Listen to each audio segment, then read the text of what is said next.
Tick, tick. Hey, There we go. welcome everybody to Kick Punch Brunch Cast.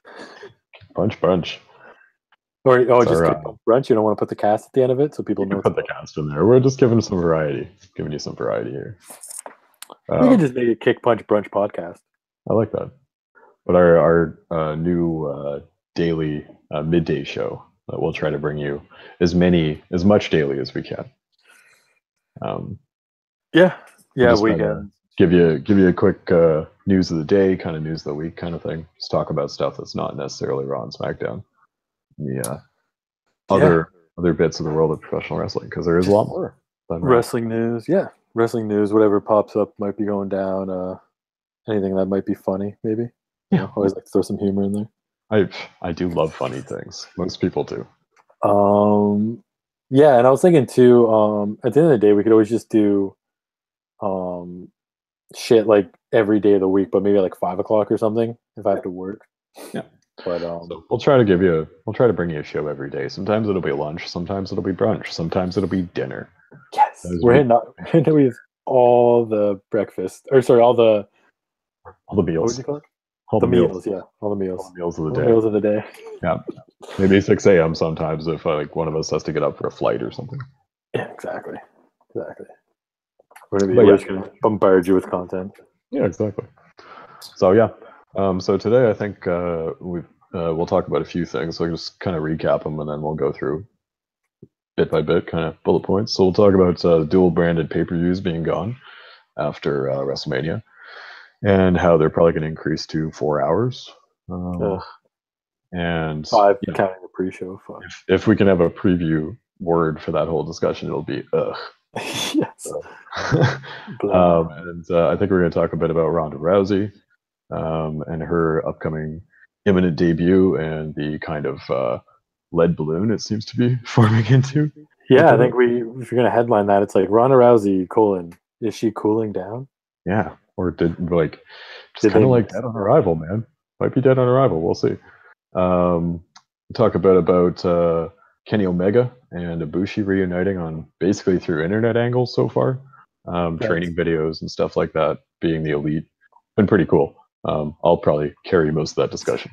But that's New Japan Pro Wrestling for everybody who has no idea what that is. New Japan Pro Wrestling. It's a pretty cool angle they're running, like really 2018. I want to say.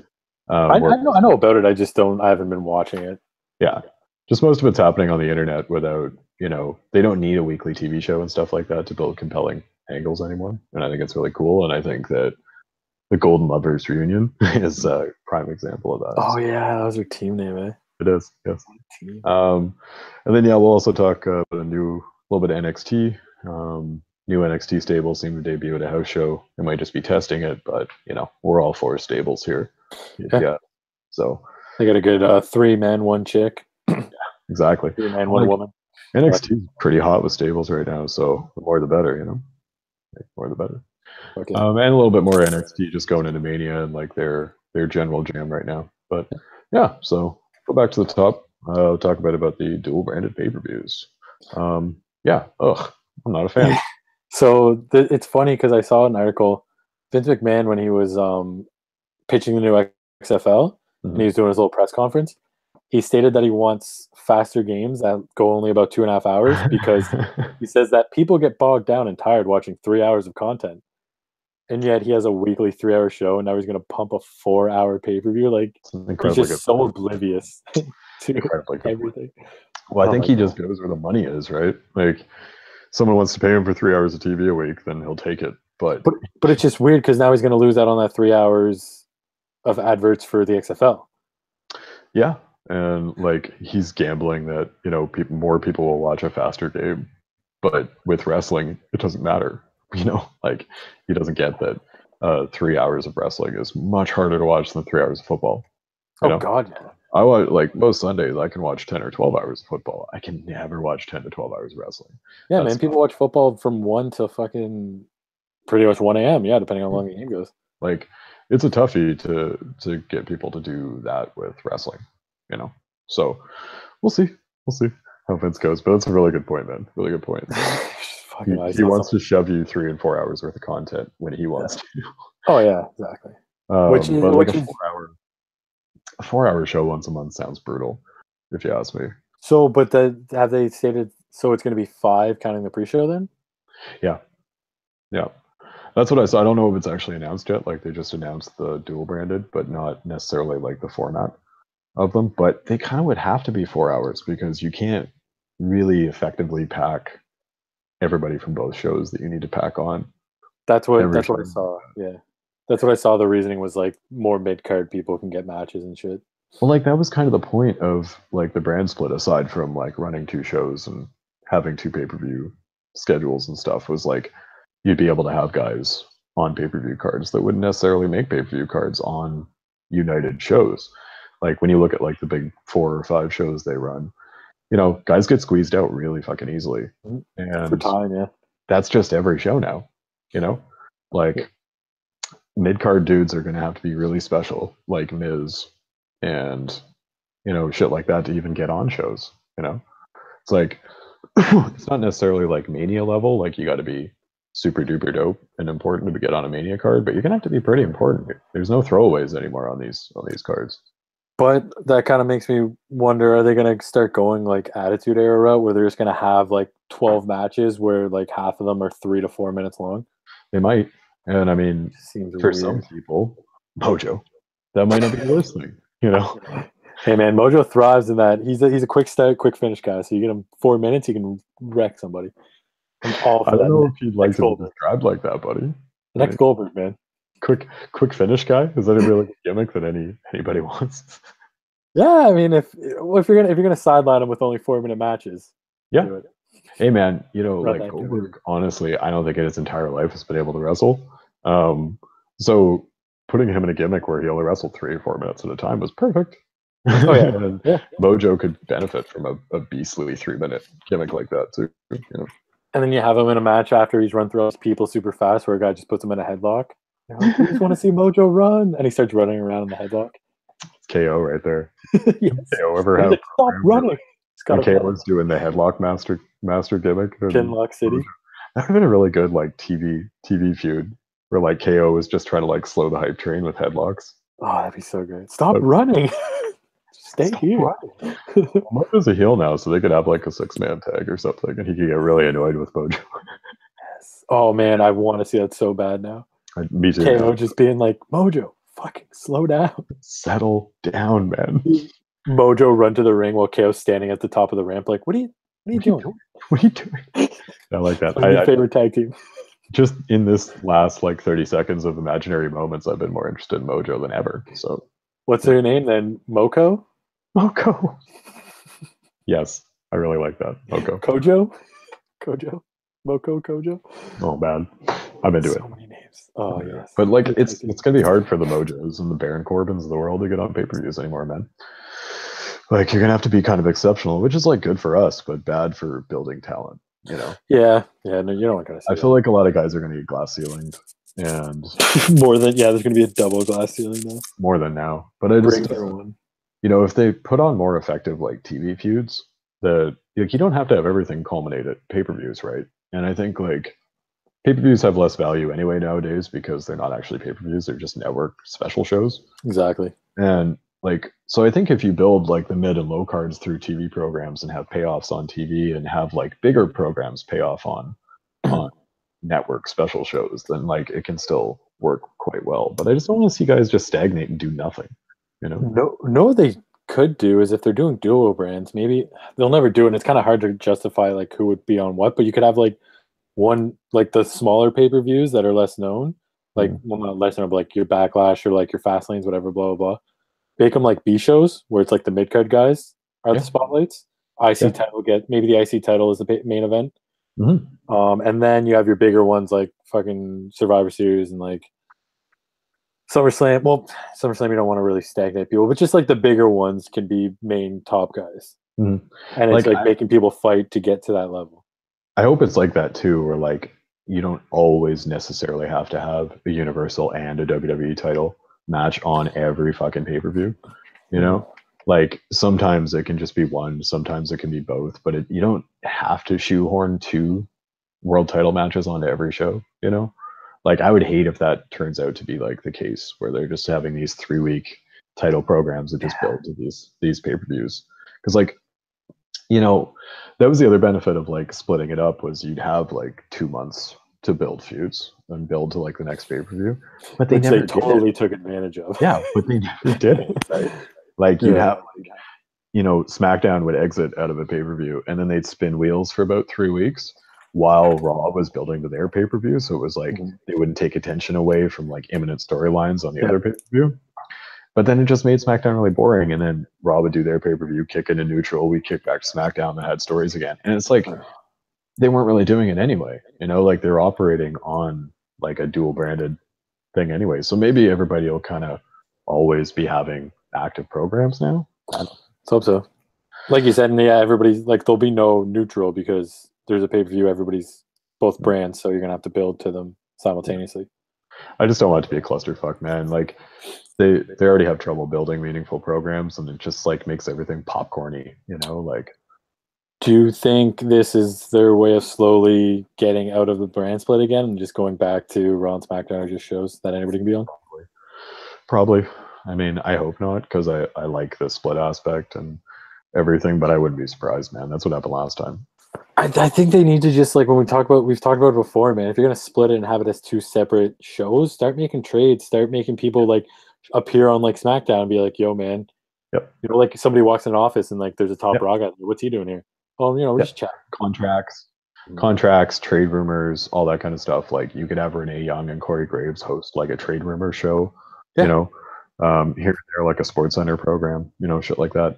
And you could actually just have random trades. It doesn't have to be like a roster freeze, unfreeze thing where, you know, Kurt Angle and Shane can just, and it just creates so much like storyline fluidity. Like something like Shane and KO and Sammy right now, like he can't get rid of them. It's impossible, right? But if they were sports teams, which is like kind of the way they're presenting them, these guys are locker room cancer and you trade them, right?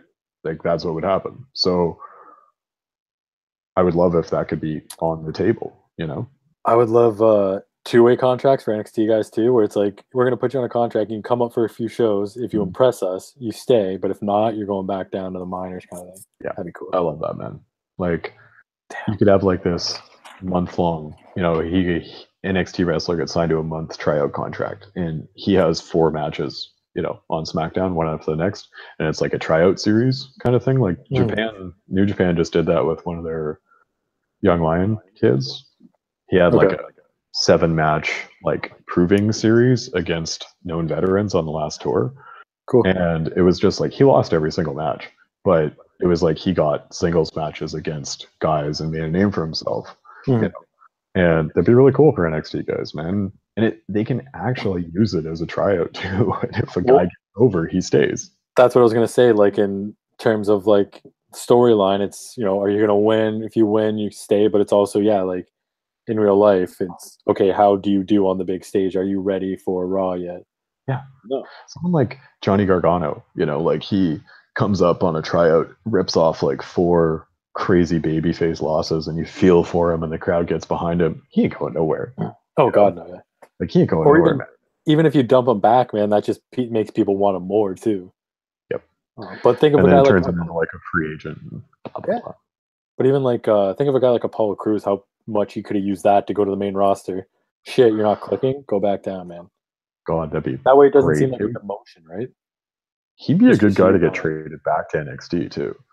Like, trade him back to NXT, because like he would be, if you put him on NXT right now, he'd be a big deal. Like he'd be like a big deal main event guy coming back, you know, to the minor leagues, and he's going to dominate here now. You know, like do that for 6 months, put him in a title program, bring him back up. He's a way bigger deal.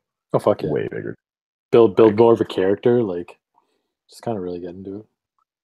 I really think like it's the way NXT more like. I didn't get any of that. You cut out.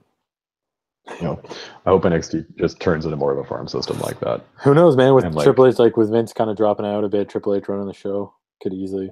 Well, I just want that. I want that kind of like Yeah, just the more reality aspect that we talk about all the time with trades, contracts, free I really agency. love that. And like with the network, like how do you not have a show? You can easily put a show on the network like that. I read something about I read something about like them doing another draft after Mania this year. And I hope they actually do it like a draft, not like a superstar shakeup, which was super lame last year. Oh, that was so stupid. People just showed up randomly on the shows, and you're like, okay. And like, apparently Vince doesn't like the concept of a draft for some reason. Going into the fucking football, like they're not going to draft players in the XFL. Like, oh, Maybe go to that's this team. why. Maybe that's why he didn't want to have a draft because they were going to have an XFL draft. But that doesn't take like every sport has drafts. Like you're not taking away. Fucking stupid. I don't know, man. I don't know. Ugh. The main hope that I seem to be having with the XFL is that it's going to pull his focus away. Yeah. And he's going to have to like at least hand over SmackDown to Triple H or something. And we can see what he can do with that because 205 has been really dope the last couple of weeks. I actually watched it again. I forgot he's running it. Yeah. Like the last 3 weeks, I think he's been producing it, and it's just night and day, man. Night and fucking day. It's incredible. It's like it's Cruiserweight Classic again. Yeah, because they're doing another tourney, eh? Like, yeah, but I mean, even just the show itself, like the presentation of the guys and the matches and stuff, it's like Cruiserweight Classic again. It's not fucking 205, man. Like, which is two pretty distinct eras of cruiserweights in WWE. Is the Cruiserweight Classic was hella dope, and 205 is the opposite. So, like, I'm pretty excited to. I'm actually excited about 205 again. Like, yeah, I'm gonna have to check it out. Yeah, it's worthwhile, man. And like since they're doing the mixed match good challenge, it's like 205 kind of got knocked down a bit, like time wise. So there's not a lot of filler. It's just goes. It's like 40 minutes or something like that. So it's easy to just crack through every day. Yeah. All right. So what's the next thing? But yeah, we'll see. See how dual branded pay-per-views goes. I don't have high hopes. I don't think anybody does. So we'll see. Next one was Ronda. Oh yeah, Ronda. I'm kind of getting the feeling like she's a bit dead on arrival. Like they kind of flubbed the debut, and now the hype is less than it could have been. I don't know. I've been saying this since she left UFC. You guys didn't really fully agree with me, but I always thought she kind of lost some of that spark, losing those 2 fights in a row, and I just didn't feel like she was as big of a deal as she was. And clearly, she was at the Rumble, but I think it was more the shock value of holy shit, Ronda's here, than it was just Ronda Rousey herself.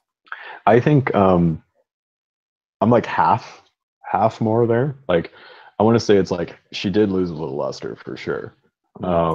From the fights, like that's undeniable. You can't say she's like the baddest woman in the world anymore. No. I still think she's a very badass woman and more of a legitimate badass than any woman on the roster. Still. She is for sure, but if she would have went out on a win. Yeah. But going out 2 knockouts, just vicious knockouts. I still think like her credibility is still pretty high and higher than most, and like her name value is still really high and higher than most. So like in those ways, like she makes a lot of sense, but she's kind of awkward, right? Well, they presented her so wrong, coming out smiling, trying to shake hands. Like what? It didn't make any sense. Like Ronda, like when you see her, Ronda at her best, right, as a UFC fighter, was kind of this shitty, heelish, cocky asshole, no nonsense bitch, like, or whatever the fuck thing was. Like she kind of played up the heel a lot in those last few fights of hers, and she was kind of like a bully and a dick. And when she came out for WWE, she was the opposite. She was not that. She was this like smiley, happy to be there, right? Yeah, like, just happy to be there. That's not the kind of vibe you want. Is happy to be there. Like I know you have your problems with Shayna Baszler, right? But that's the way they should present her. Yeah, her attitude is she ain't happy to be there, man. She's a killer. She's a real world killer, and she's here to dominate. And that should really be where Rousey's at. Maybe they just kind of didn't do it because that's what they're rocking with Shayna. Maybe they want to take her heat, but you obviously got to throw that to Ronda over Shayna. Ronda's way bigger.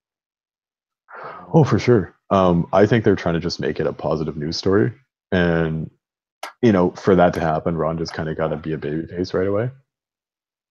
But she could always have came in as like a heel, but like just like a badass baby face. Like she still could have came in like fuck you, like Stone Cold style. Yeah, I agree. And like whatever happens at what the fuck is Fastlane. it? Chamber, right?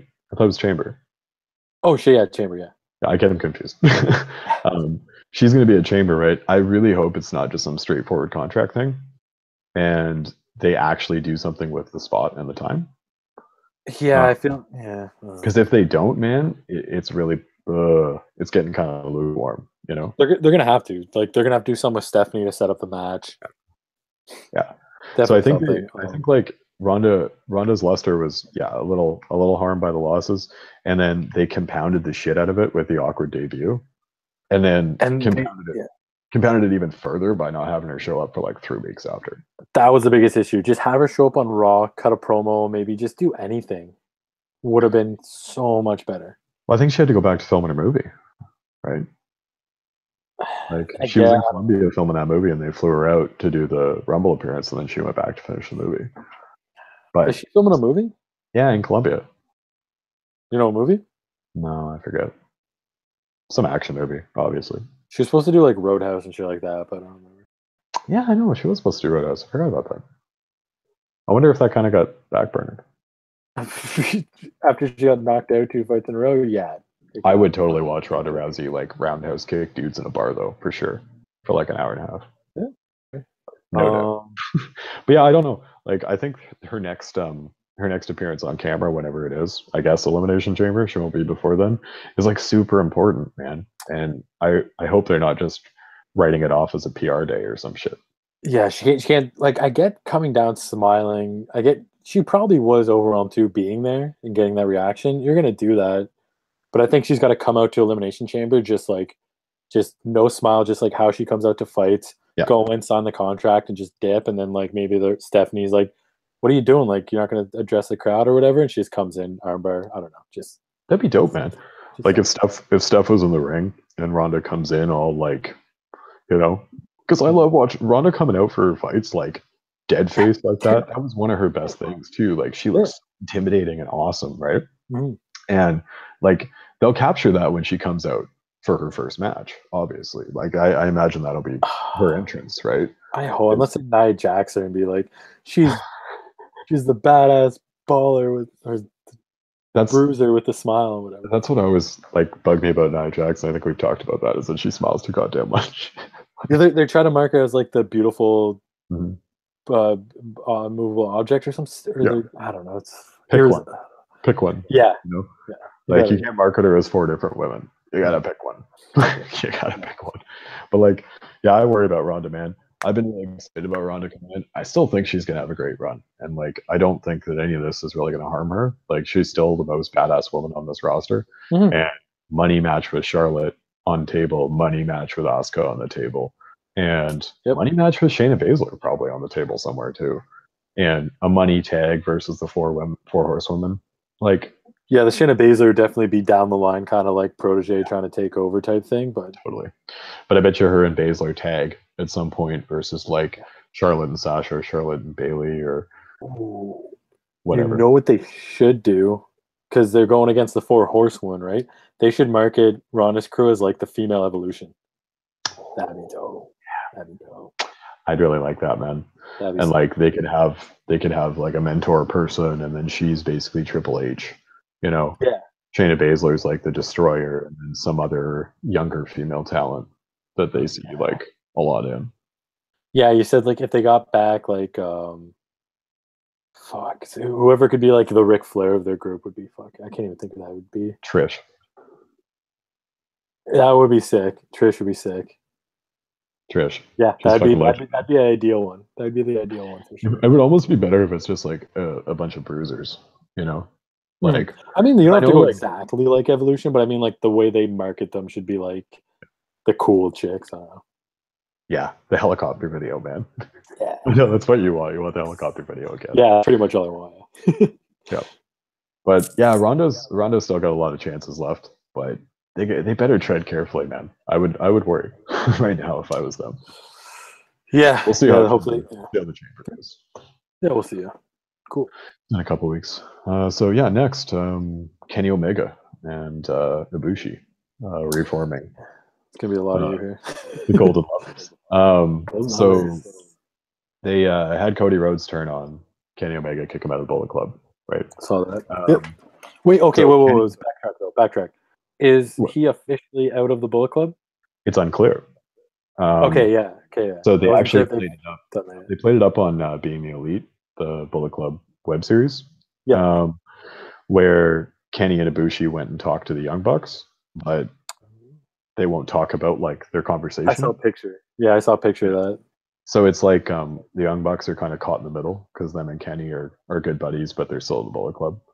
And so they're playing it basically all through the web series. And then New Japan started doing a documentary series on Kenny and Ibushi, getting back together and training and stuff like that. And like New Japan always has this like really cool way of still seeming real, you know? Yeah, for sure. Despite it being pro wrestling and everybody knows it's pro wrestling, they have this like attitude where it's real still, and everybody still treats it kayfabe, like super real fighting, right?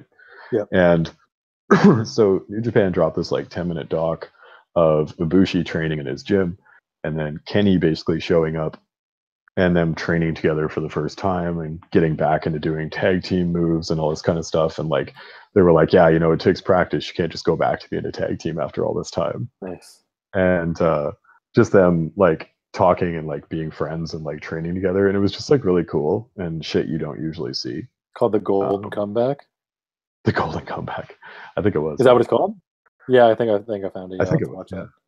We'll put it up on the Twitter. I think I already did. Cool. Put it up on the Twitter, but it's like I just really love how they're building the Kenny Ibushi reunion, the kind of Bullet Club split, and everything as like this really deep, rich story, because New Japan doesn't have weekly TV.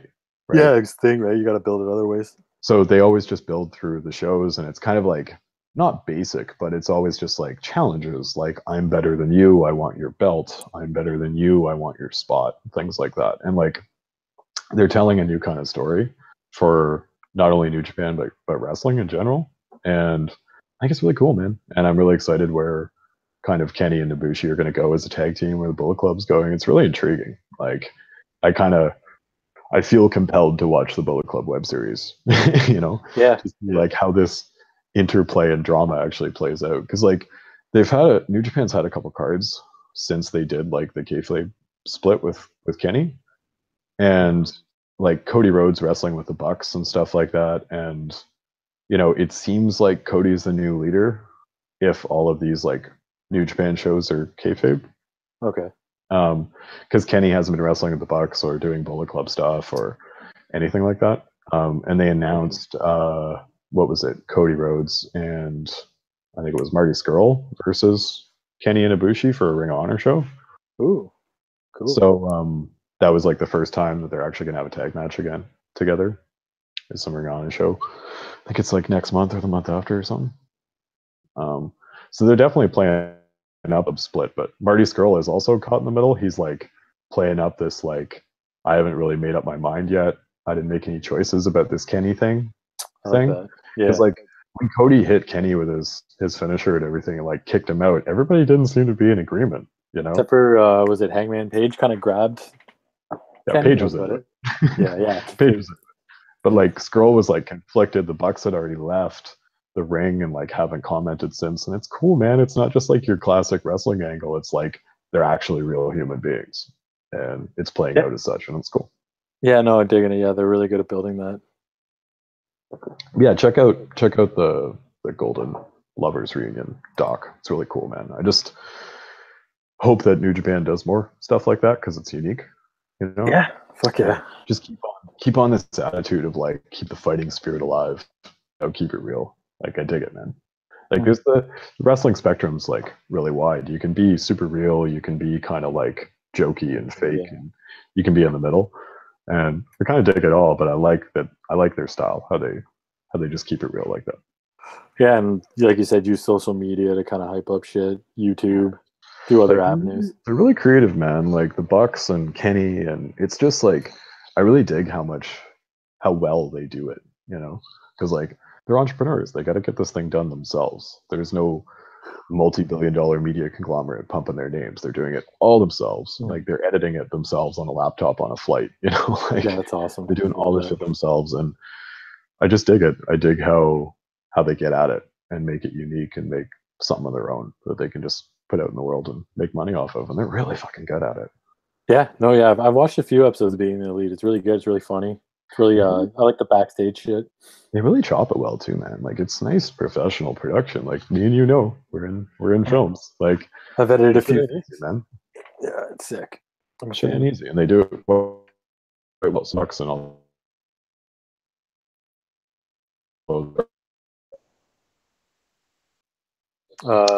Sure, yeah, I didn't hear you, but whatever.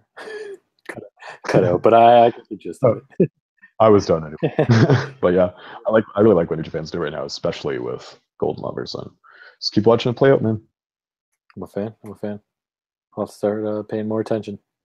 Or just get you to recap it for me. Yeah, that works too.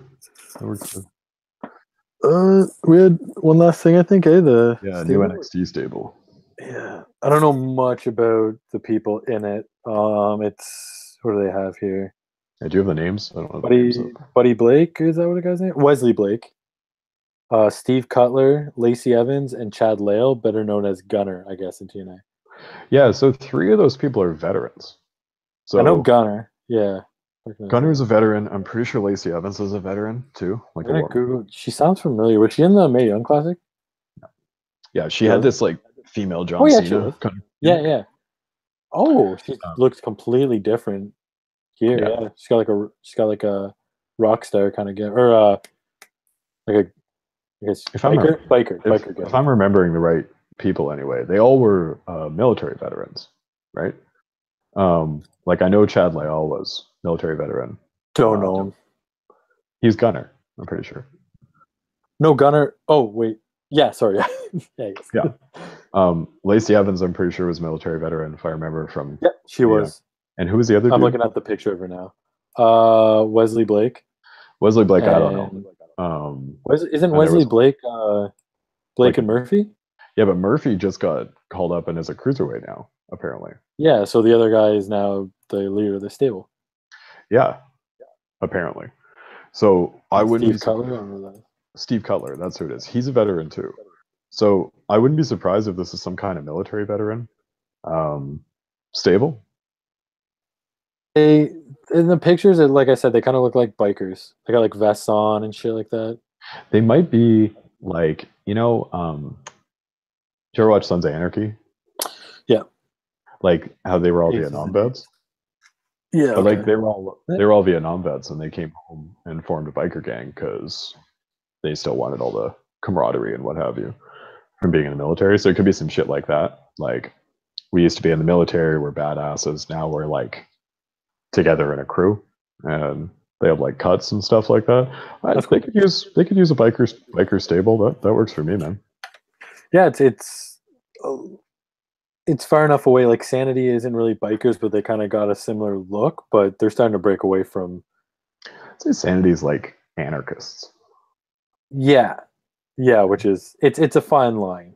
Yeah, like anarchists, like setting fires and throwing smoke bombs and shit. I think they're getting called up soon anyway. So they attacked. Well, this new group attacked Sanity. So I wouldn't be surprised if this new group is kind of going to put Sanity down in NXT, and then so they get called up. Into that, like we said, love these stables. Oh, fucking Sanity's dope. That entrance music, the gimmick, I think that's what it works. Killian Dane is like ready for prime time, man. That guy is incredible.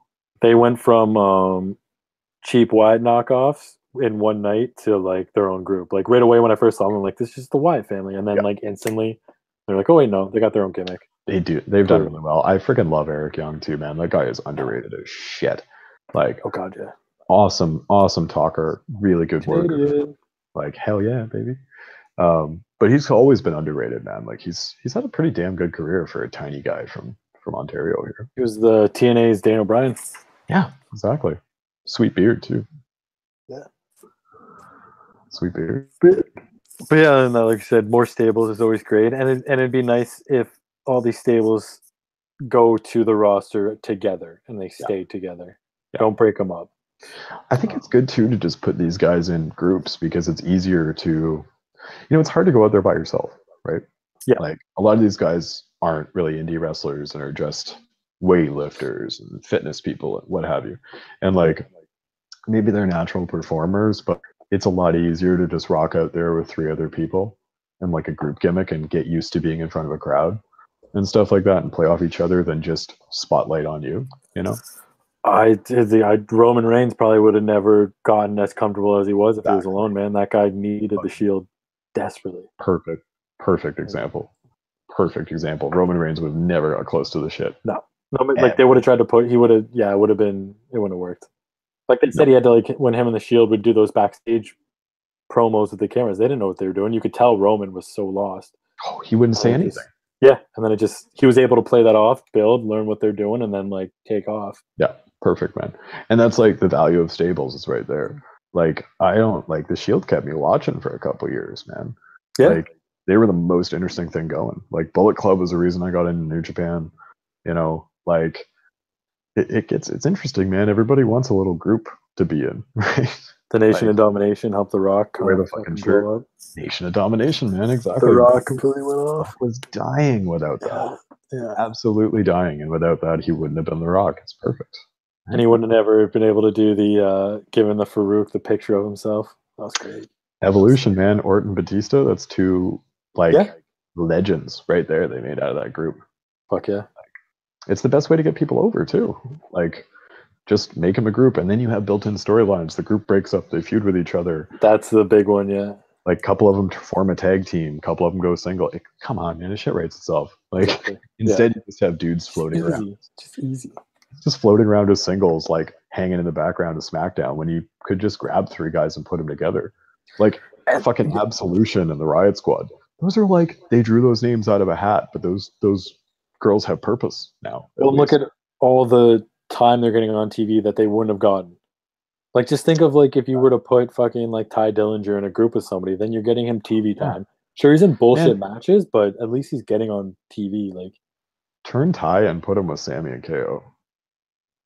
Why not, man? They have the built-in Canadian thing. Like, you can easily just play up the, hey man, come join us. We're buddies. Like, they've been treating you like shit. They treat us like shit. Like, come join us. Dolph or something too, Yeah, how have they not? Like, I get that KO and Sammy are friends, and that's like KO's kind of doesn't like being with people, but that's a built-in storyline of them being like, anybody who is pissed off that they're not getting the opportunities they were granted, come join us. Exactly. Boom, I'm sure they could easily get to people. That might be their going into Mania storyline, maybe. No, Mania, they're breaking up. No, I mean, like, it could be like KO basically is fomenting Revolution on SmackDown, like for realsies. Like, he has like half the roster on his side and shit like that, okay. And he has to be like put down or something. I still don't think him and Sammy are actually too far. I think it's just like, I think it's all bullshit still.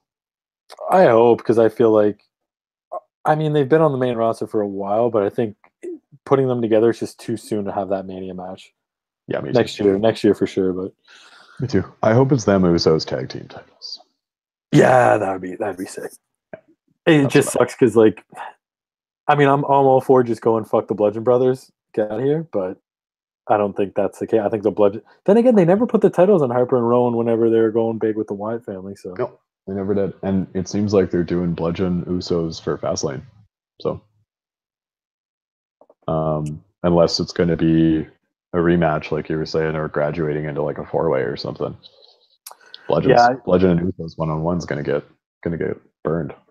Yeah, I know. I like the idea of like Bludgeon Brothers just completely like jobbing them out, and then Usos fighting back strong at Mania, kind of like, we need this, blah blah blah. Yeah, but whatever. I would much rather see Sammy KO, and I'm fuck yeah, a million times over. Cool.